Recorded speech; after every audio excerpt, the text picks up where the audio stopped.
And today I'm coming to you from the top of the New York Athletic Club, a private facility here in New York City that has the most unbelievable views. In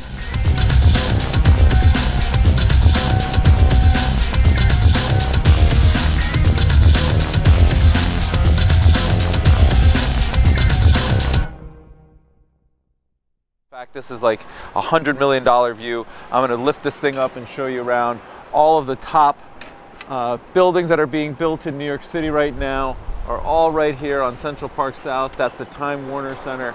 And here on the rooftop, it's a great place to come and film, tell little stories, but also to recreate and have some drinks and food with friends and family.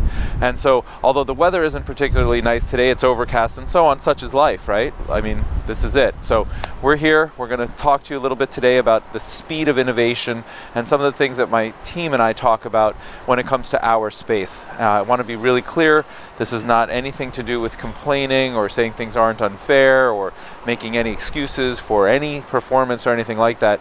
This is really just an academic discussion of innovation, the rate of innovation, and what entrepreneurs and small businesses and teams of people should be thinking about and how to react in the face of that. So today we're going to talk about on-demand networks of ground transportation. You all know things such as Uber and Lyft, and here in New York City we have a few others such as Get and Via.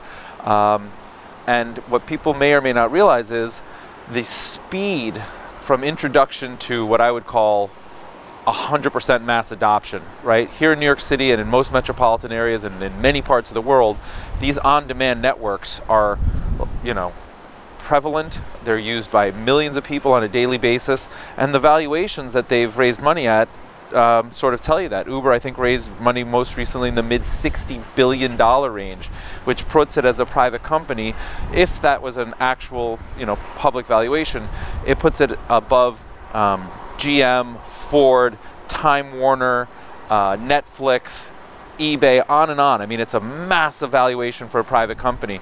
And more importantly is the speed, right? Like, I started Brilliant Transportation in 2010, about 6 years ago, and Travis, to his credit, launched Uber at about that time too. And back then it was met with a bunch of naysayers and people saying it will never work and who's going to ride with unknowns and who, blah, blah, blah, all these reasons why it wouldn't work. And a lot of people went to their legislators and tried to block them and follow legal reasons why it couldn't work, and largely futile, right? Like, when you unlock something that has global mass demand and it solves a real need and you provide liquidity into the marketplace, like, generally speaking, excuse me, that wins.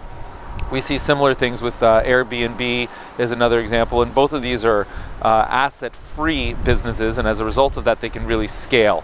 And what they're doing is they're providing liquidity to the marketplace. People that have assets, owners of cars, owners of apartments, are able to monetize that by taking the slack out of the system and with one website or one app or whatever, find people that have that demand. I need a car right now, I need an apartment with 2 bedrooms, whatever it may be.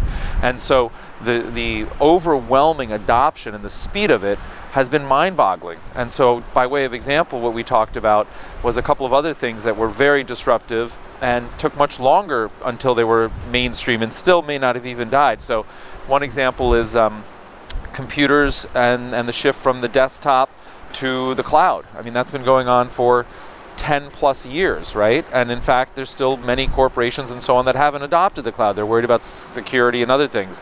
But the cloud is here, it's very real, it's huge, it's massive. There's companies that are worth tens of billions of dollars like Salesforce that have made their entire business on the cloud.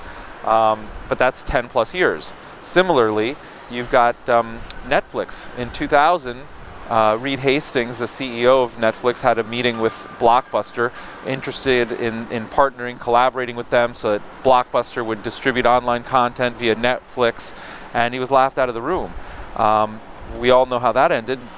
Blockbuster went bankrupt, and 10 years later, Netflix was worth about $30 billion, and it's continued to grow, and again is worth more than that now. But that, from physical DVD in a store with late fees to I'll stream everything and get it on the internet took about 10 years. And what we're seeing, the massive disruption with Uber and the other on-demand networks is in 5 years, right? It's gone from zero valuation to 60 plus billion in about 5 years. And it's gone from something that certain people would use to mainstream adoption. And by way of an example, we had my daughter's 14th birthday not too long ago. And a year earlier, at her 13th birthday, all the parents would come by at whatever pickup time was, let's say it's 10 o'clock at night, and everybody would get taken home. 1 year later, fast forward, the rate of adoption out of the 15 or so girls, young ladies that were attending this birthday party, every single one of them had the app on their phone and took Uber home. And if you think about what I just said, this generation, you know, my children, they don't know a world without Uber or on-demand networks, right? This is like their reality. This is the way they get around. This is as real to them as subways were, you know, a generation or two behind. And the Uber or Lyft solution is everything. I'm going to this play date, I'm going to swim practice, I'm going here, how are you getting home? We're taking Uber. So it's become very much a term like Google. How are you going to figure this out? I'm going to Google it. Well, how are you getting home? I'm going to Uber it. And I think it's really important that we in the transportation business really get our arms around sort of how massive and how quick and how big this disruption is. And for those people that are fighting it or working with legislature or saying it's going to go away, I implore you to, you know, really open your eyes and take a long, hard look at your business and how you can be working with them or working with your clients and adding more value. And you know, my team and I, we're absolutely thinking about the future and the rate of innovation. But I mean, if you think about what's happened in ground transportation, it's been a massive tidal wave in 5 short years. Everything as we knew it was gone, right? All this regulation and taxi and limousine commission and licensing and all of that, all of these standards, while they're adhered to, they've been adopted by Uber and others, and it's just overrun everything.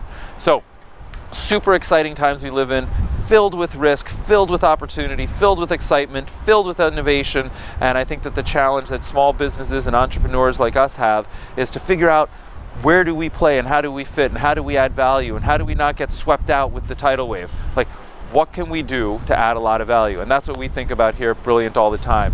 If you have any questions, I would encourage you to please hit me up on Snapchat or Twitter, but we're really big into Snapchat. So Snapchat's our first choice, Twitter's our second.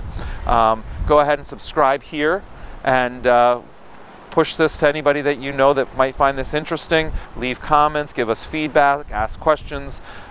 We really enjoy this show. We know you guys do too, and we really thank you for your time watching it.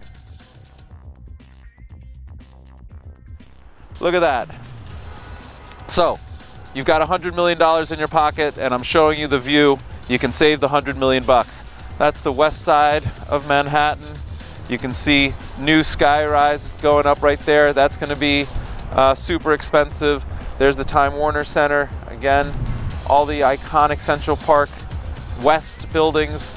And then as we zoom over this way, this is the east side and the Upper East Side. So, hope you found this interesting. Thanks for joining, and until next time, see you soon. Thanks so very much. Bye-bye.